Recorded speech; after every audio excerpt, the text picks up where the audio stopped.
Hello friends, welcome to secret of சமையல். இன்னைக்கு நம்ம பார்க்க போறது ரொம்ப இன்ட்ரெஸ்டிங்கான கொஞ்சம் ஹெல்தியான ஒரு பாஸ்தா ரெசிபி. பாஸ்தானாலே பொதுவா மைதா மாவு, அப்புறம் நம்ம அதுக்கு ஒயிட் சாஸ் செய்வோம். எல்லாமே வந்துட்டு கொஞ்சம் அன்ஹெல்தி, அதனால நம்ம வந்துட்டு அதிகமா செய்ய மாட்டோம். ஆனா இந்த மாதிரி ட்ரை பண்ணி பாருங்க, ரொம்ப ஹெல்தியான ஒரு பாஸ்தா ரெசிபி. பாஸ்தாவும் நீங்க வந்துட்டு ஆட்டால செஞ்ச பாஸ்தா யூஸ் பண்ணலாம், கோதுமை மாவுல செஞ்ச பாஸ்தா, அது இனிமே ஹெல்தி. நாம இன்னைக்கு செய்ய போறது பாஸ்தா இன் பம்கின் சாஸ். இதுல நம்ம ஒயிட் சாஸ் எல்லாம் ரெடி பண்ண போறது இல்ல, அதுக்கு பதிலா நம்ம பூசணிக்காய் வச்சு சூப்பரான சாஸ் ரெடி பண்ணி இந்த பாஸ்தா செய்ய போறோம். குழந்தைங்கள கண்டிப்பா ரொம்ப விரும்பி சாப்பிடுவாங்க, செம்ம டேஸ்டியா இருக்கும். வீடியோக்குள்ள போறதுக்கு முன்னாடி நீங்க என்னோட சேனலுக்கு இப்பதான் முதல் முறையா வரீங்கன்னா வீடியோ கீழே இருக்கிற சப்ஸ்கிரைப் பட்டனை மறக்காம பிரஸ் பண்ணிக்கோங்க. பக்கத்துல இருக்க நோட்டிபிகேஷன் பெல்லையும் மறக்காம கிளிக் பண்ணிக்கோங்க. அப்பதான் என்னோட ஃபியூச்சர் நோட்டிபிகேஷன்ஸ் உங்களுக்கு உடனே வந்து சேரும். இப்ப நம்ம வீடியோக்குள்ள போலாம். இந்த சூப்பரான பாஸ்தா அண்ட் பம்கின் சாஸ் எப்படி செய்யலாம் அப்படின்னு பாக்கலாம் வாங்க. ஒரு பாத்திரத்துல வந்து கொஞ்சம் நிறைய தண்ணி கொதிக்க வச்சிருக்கேன். இதுல வந்து ஒரு அரை டீஸ்பூன் உப்பு, 1 டீஸ்பூன் எண்ணெய் விட்டுருக்கேன். இதுல நம்ம வந்துட்டு பாஸ்தாவை வேக வச்சுட்டு போறோம். 1 கப் அளவுக்கு பாஸ்தா எடுத்துக்கிறேன். 100 கிராம் பாஸ்தா. நீங்க எந்த பாஸ்தா வேணாலும் எடுத்துக்கலாம், உங்களோட விருப்பம் தான் அது. இதுல போட்டு நம்ம வேக வச்சுக்கலாம். லைட்டா மிக்ஸ் பண்ணி விடுங்க, ஏன்னா கீழே போய் ஒட்டிக்கும் பாத்திரத்துல. இதை வந்துட்டு ஒரு 7ல இருந்து 8 நிமிஷம் இதை வந்துட்டு நம்ம வேக வச்சு எடுத்துக்க போறோம். இப்போ ஒரு 7-8 நிமிஷம் வெந்திருக்குது நம்ம போட்ட பாஸ்தா. பாருங்க, நல்லா வெந்துருச்சு. ரொம்ப ஓவராவும் குக் பண்ணக்கூடாது, கரெக்டா குக் பண்ணி எடுத்துக்கோங்க. இந்த அளவுக்கு இப்படி கிள்ளோம்னா ஈஸியா இந்த மாதிரி கிள்ளு போடணும். இதை நம்ம வந்து வடிச்சிடலாம். மாதிரி தண்ணி இல்லாம ட்ரெயின் பண்ணி எடுத்துக்கலாம். இது தனியா வச்சுக்கலாம். பேன் அடுப்புல வச்சிருக்கேன். இதுல வந்து நம்ம ஒரு டீஸ்பூன் அளவுக்கு எண்ணெய் விட்டுக்கலாம். எண்ணெய்க்கு பதிலா நீங்க ஆலிவ் ஆயில் விடலாம். நான் இன்னைக்கு நம்ம நார்மலா யூஸ் பண்றேன், வீட்டுல யூஸ் பண்ற ஆயில் தான் யூஸ் பண்றேன். நீங்க பட்டர் இல்லைன்னா ஆலிவ் ஆயில் யூஸ் பண்ணலாம், இன்னும் நல்லா இருக்கும். நான் ஒரு 20 பல் பூண்டை இந்த மாதிரி சாப் பண்ணி வச்சிருக்கேன் ஃபைனா. இதுல இருந்து ஒரு பாதி அளவுக்கு, ஒரு ஹீப்டு டீஸ்பூன் அளவுக்கு பூண்டு இதுல சேர்த்திக்கலாம். லேசா வதக்கி விடுங்க. இது கூட ஒரு 1/4 கிலோ அளவுக்கு மஞ்சள் பூசணிக்காய், பரங்கிக்காய் இருக்குல்ல, அதை வந்து தோலை எடுத்துட்டு இந்த மாதிரி கியூப்ஸா வெட்டி வச்சிருக்கேன். இதை வந்து இதுல சேர்த்திக்கலாம். பூண்டு வந்து ரொம்ப வதங்கணும்னு அவசியம் இல்லை, லேசா வதங்கினா போதும். லேசா இந்த எண்ணெயில பரட்டி விட்டு இதுல கொஞ்சமா தண்ணி விட்டு அதை நம்ம வேக வச்சுக்க போறோம். சும்மா ஒரு 1/4 கப் தண்ணி விட்டீங்கன்னா போதும், பூசணிக்காய் சீக்கிரமே வெந்துடும். இப்ப இதை வந்து நம்ம மூடி போட்டு இப்படியே வேக வச்சிடலாம். ஒரு 7 நிமிஷம் இது வந்துட்டு வேகட்டும், அதுக்குள்ள நல்லா வெந்துடும். ஒரு 6 நிமிஷம் ஆச்சு, நம்ம ஓபன் பண்ணி பார்ப்போம்.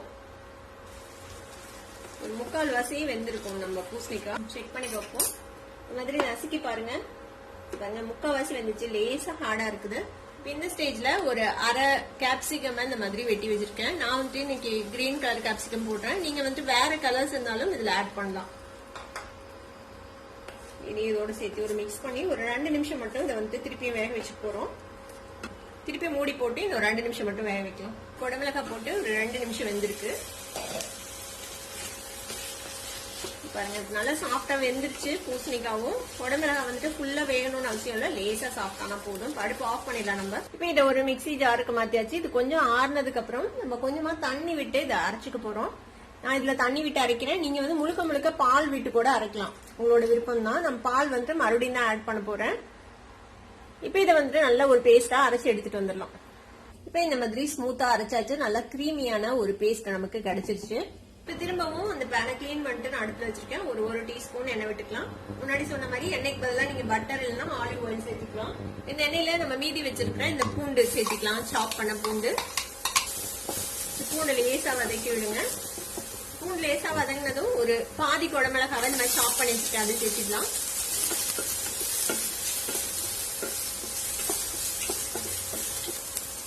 இது கூட நம்ம அரைச்சு வச்சிருக்கிற இந்த பம்கின் பியூரி இருக்குல்ல, அதை வந்து சேர்த்துக்கலாம்ல. இது கூட ஒரு அரை கப் அளவுக்கு பால் சேர்த்துக்கலாம். இது மாதிரி ஒரு கன்சிஸ்டன்சில நம்ம வந்துட்டு பால் விட்டாச்சு. உங்களுக்கு எவ்வளவு கிரீமியா வேணுமோ அந்த அளவுக்கு நீங்க பால் சேர்த்துக்கலாம்ல. இதுல ஒரு அரை டீஸ்பூன் சில்லி பிளேக்ஸ், ஒரு அரை டீஸ்பூன் ஆரிகேனோ சேர்த்துக்கலாம். மிக்ஸ்டு ஹர்ப்ஸ் இருந்ததுன்னா நீங்க அது கூட சேர்த்துக்கலாம்.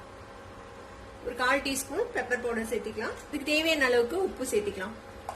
எல்லாத்தையும் சேர்த்து நல்லா மிக்ஸ் பண்ணி விட்டுருங்க. நம்ம சீஸும் சேர்த்துவோம், அதனால உப்பு வந்துட்டு கொஞ்சம் பார்த்து சேர்த்திக்கோங்க ஜாக்கிரதையா, எவ்வளவு வேணுமோ அந்த அளவுக்கு. இந்த சாஸ் சேர்த்து ஜஸ்ட் ஒரு நிமிஷம் மட்டும் இப்படியே குக் பண்ணுங்க. இப்போ ஒரு கொதி வந்துருச்சு. இந்த ஸ்டேஜ்ல நம்ம ஒரு சீஸ் பிளாக்கை வந்துட்டு இதுல வந்து துருவி போட்டுக்கலாம். இது வந்து ப்ராசஸ் சீஸ், உங்களுக்கு என்ன சீஸ் பிடிக்குமோ அது போடலாம். எவ்வளவு சீஸியா வேணுமோ அந்த அளவுக்கு நீங்க வந்துட்டு சீஸ் சேர்த்திக்கலாம். இந்த சீஸையும் இந்த சாஸோட சேர்த்து நல்லா மிக்ஸ் பண்ணி விட்டுலாம். சீஸ் வந்துட்டு மெல்ட் ஆகட்டும்.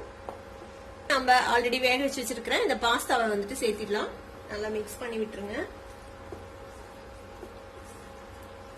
அப்புறம் ஜஸ்ட் ஒரு நிமிஷம் மட்டும் இந்த பாஸ்தா இதுக்குள்ள குக் ஆகட்டும். உப்பு செக் பண்ணிக்கோங்க.